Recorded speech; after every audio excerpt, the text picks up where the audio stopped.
So right now we are in Bombay.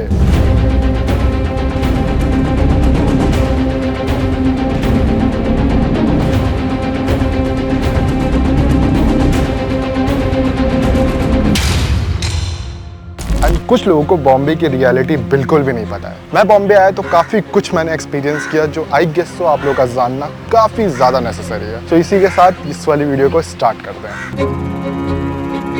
सबसे first जो चीज़ आती है वो आती है high living cost. Bombay is fucking expensive city. मैं ये नहीं बोलूँगा कि बॉम्बे किसी भी इंडिया की और सिटी से कंपेयर कर लो, it's like 4 to 5x expensive. तो मतलब एक नॉर्मल पर्सन जो अराउंड 50 to 60 के भी अर्न कर रहा होगा, उसको भी एक स्टैंडर्ड लिविंग बॉम्बे में मेंटेन करने के लिए उसकी सैलरी कम पड़ेगी। तो बॉम्बे इज़ फकिंग एक्सपेंसिव। मैं आपको अपने एक्सपेंसेस पूरी तरीके से अभी बताता हूँ कि किस तरीके से क्या क्या मैंने पे किया, एंड आपको उससे आइडिया लगेगा कि मेरा कितना खर्च हुआ है। एंड आप अगर बॉम्बे आते हो तो आपको कितना अमाउंट एक नेसेसरी चाहिए, क्योंकि हम लोग अपने माइंड में कुछ और सोच लेते हैं बट रियलिटी में काफ़ी कुछ चीज़ें डिफरेंट होती हैं। So let me just tell you मेरे एक्सपेंसेस क्या थे जब जैसे ही मैं बॉम्बे आया। सी फर्स्ट ऑफ ऑल मैं स्टार्ट से एकदम स्टार्ट कर रहा हूँ, एक्सपेंसेस ही लेके चल रहा हूँ। इट्स नॉट लाइक कि मुझे और कुछ चीज़ें इसके अंदर ऐड ऑन नहीं कर रहा हूँ। जो मेन एक्सपेंसेस थे वो मैं पहले आपको बताने जा रहा हूँ। तो सबसे पहले मेरा बॉम्बे शिफ्टिंग का जो प्लान था उसमें जो मेरा बेसिक रेंट था वो था मेरा 35,000 रुपीज़। मतलब बेस रेंट जो होता है वो होता है 35,000 रुपीज़ बेस रेंट। मैं आपको फ्लैट का यहाँ पे वीडियो भी प्ले करके दिखाता हूँ। ओके, यहाँ से एंट्री है, ठीक है, ये हॉल है, इट्स काइंड लाइक, ठीक है, ये हम लोग आगे बढ़ते हैं, ये हॉल है एंड फिर ये किचन है, ठीक ठाक।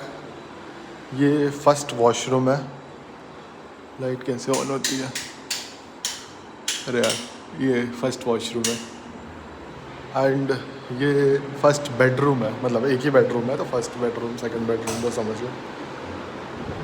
एंड ये उसका वॉशरूम है। ये मेरा सामान रखा है, पूरा फ्लैट खाली है अभी।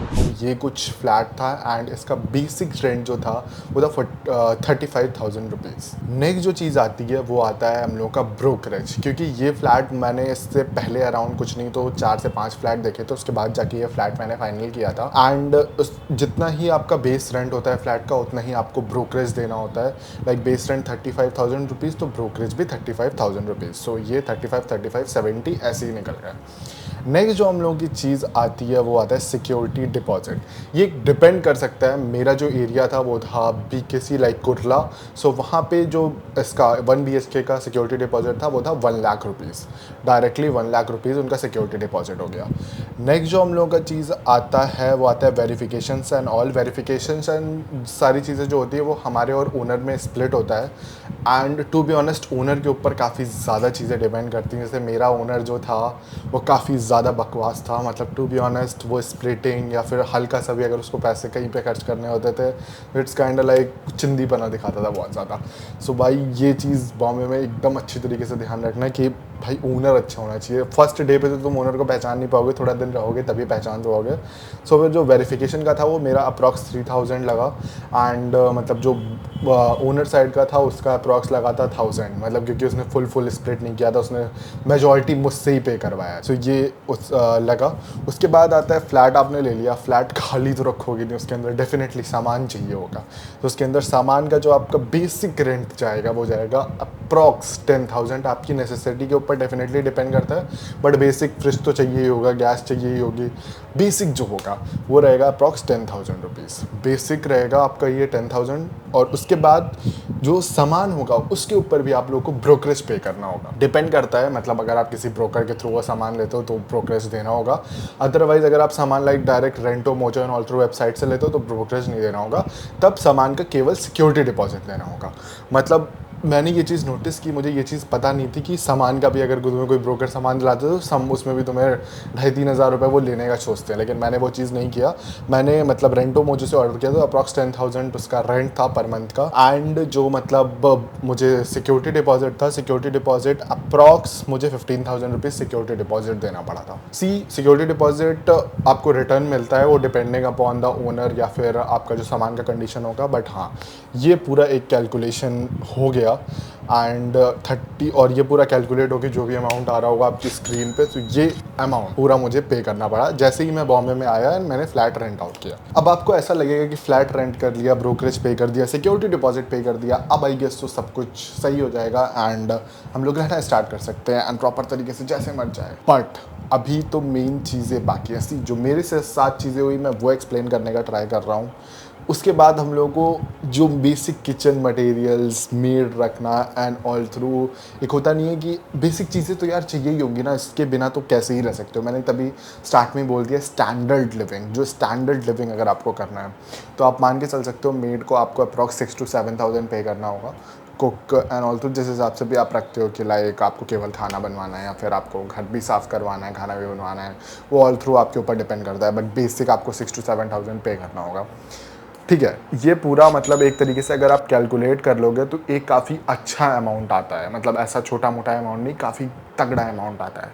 एंड फिर मैंने एक चीज़, मतलब जब मैंने ये सब कुछ कर लिया तब मैंने एक चीज़ रियलाइज़ की, हफ्ते में 7 दिन होते हैं एंड 6 दिन मैं लिटरली एक रूम में बैठ के काम कर रहा था। सो मुझे फिर बाद में ये रियलाइजेशन हुआ कि मैंने ये पूरा जो इतना बड़ा प्रोसेस किया, ये रियली वर्थ इट है क्या मेरे लिए? मेरा जब दिमाग में ये क्वेश्चन आया तो मैं मतलब केवल यही चीज़ सोच रहा था कि यार जो मैं यहाँ पे बैठ के कर रहा हूँ ये तो मैं लखनऊ में भी बैठ के कर रहा था या फिर मैं कलकत्ता में भी बैठ के कर रहा था, सो मेरा यहाँ आना क्यों वर्थ इट है? ये क्वेश्चन एक बहुत बड़ा मेरे दिमाग में आया। एंड जो लोग भी मुझसे पूछ रहे थे कि यार आप बॉम्बे शिफ्ट हो गए, इसका रीज़न और तो मुझे तो अपॉर्चुनिटीज़ मोर थिंग ऐसी ये सब दिमाग में चीज़ें रहती हैं कि हाँ इसके लिए शिफ्ट होना है ऑल थ्रू। बट कितने लोगों के वो सपने पूरे हो पाते हैं? सी मैं भी बॉम्बे में यही ड्रीम लेके आया हूँ, लाइक कि मेरा भी एक गोल है, उसको अचीव करना है and all through. And I guess काफ़ी एडिटर्स इसी के लिए आते हैं, बट इसकी रियलिटी बहुत अलग है। तुम लोग इमेजिन भी नहीं कर सकते कि लाइक बॉम्बे की जो एक्सपेक्टेशन होती है एंड उसकी रियलिटी क्या है। ये ऊंची ऊंची बिल्डिंगें देख के लगता होगा wow the city of dreams, मतलब बिल्डिंगों से तुम्हारा क्या ही लेना देना है। जस्ट इमेजिन तुम बॉम्बे आते हो, फर्स्ट डे में सब एक्सप्लोर कर लेते हो, काफी कुछ तुम्हें चीजें पता लग जाती हैं, बट का क्या ही फायदा, क्योंकि वीडियो एडिटिंग में ना तुम इस बिल्डिंगों से लेने वाले हो, ना तुम मरीन ड्राइव पे आके एडिट करने वाले हो। सो वीडियो एडिटर होते हुए बॉम्बे आना क्यों नेसेसरी है? अब जैसे मैं बॉम्बे आया था, मैंने काफी कुछ सोचा था, एक फ्लैट रेंट आउट किया, मतलब प्रॉपर तरीके से सब कुछ सेटअप कर लिया।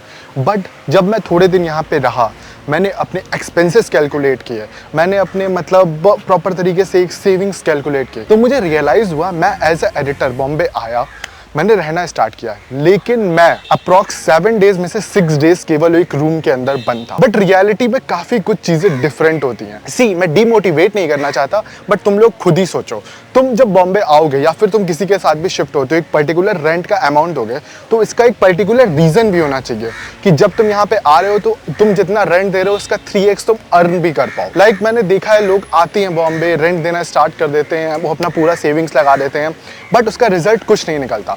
सी अगर तुम्हारा जॉब यहाँ पे है, तुम्हें कुछ चीज़ें यहाँ पे मिल रही हैं, तब तुम डेफिनेटली यहाँ पे आओ, अपनी सारी चीज़ें करो। बट इफ़ तुम्हारा एक पर्टिकुलर सिटी में कोई जाके वर्क नहीं है तो यहाँ आना प्रॉपर वेस्ट है। नेक्स्ट, फ्रीलांसिंग में काफ़ी अनरिलायबल इनकम होती है। सो इफ़ तुम लोगों का प्लान है भी बॉम्बे आने का, you should definitely need 6 months of your expenses. Like अगर तुम्हारा एक्सपेंस 1 लाख रुपए पकड़ के चलो महीने का, तो 6 लाख रुपए तुम्हारे अकाउंट में पड़े ही होने चाहिए if you are coming to Bombay. Because freelancing में किसी महीने तुम कमा लोगे अप्रॉक्स मान लो 2 लाख एंड किसी महीने तुम्हारा कहो 50,000 भी ना हो। सो बहुत ज़्यादा इरेगुलर इनकम होता है, क्योंकि you are not working for a company की जो तुम्हें देगा ही देगा पर मंथ सैलरी। इफ़ वो चीज़ है देन तो डेफिनेटली इट्स बहुत बहुत अच्छा, बट इफ़ वो चीज़ नहीं है तो फ्रीलांसिंग का इनकम बहुत रिलायबल नहीं होता है, बहुत इनरेगुलर इनकम होता है। सो इस चीज़ को भी अपने दिमाग में काफ़ी ज़्यादा अच्छे से रखना। एंड हाँ, लास्टली मैं तो यही बोलूँगा कि या मैंने तुम्हें कुछ रियलिटी बॉम्बे की डेफिनेटली बताई इस वीडियो में, बट हाँ काफ़ी कुछ अच्छाई भी है बॉम्बे में। बॉम्बे में सर ऐसा क्या है, आप बॉम्बे में इतने मतलब सालों से रह रहे हो? हाँ, मैं तो बॉम्बे मान लीजिए 24 साल हो गया। ओके। तो उसमें मैं जैसे यहाँ पे लोग काम धंधा मिल जाता है।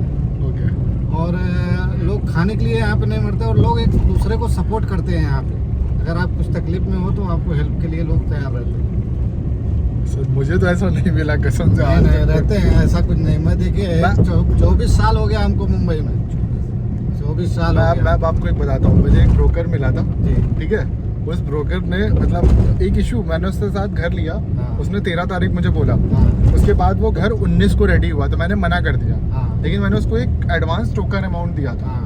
वो ब्रोकर ने वो टोकन अमाउंट भी मुझे वापस नहीं दिया। नहीं तो गलत है ना, ऐसा नहीं करना चाहिए। वो फ्रॉड लोग रहते हैं जो, तो उनका कुछ ऐसा सिस्टम होगा बाकी, और ऐसा मुंबई में इतना फ्रॉडगिरी नहीं चलता है, हिसाब किताब में सब रहता है। मतलब मेरा ही एक्सपीरियंस खराब था। हम लोग तो भाई 24 साल हो गया हमको यहाँ रहते हुए, कोई तकलीफ नहीं, कोई प्रॉब्लम नहीं। ग्रेट। बट हाँ, जिस सिटी में तुम हो इस टाइम वो भी कुछ ख़राब नहीं है, एंड आजकल इंटरनेट जगह जगह पे है, तो तुम लोग जहाँ पे हो वहाँ से भी काफ़ी कुछ अचीव कर सकते हो।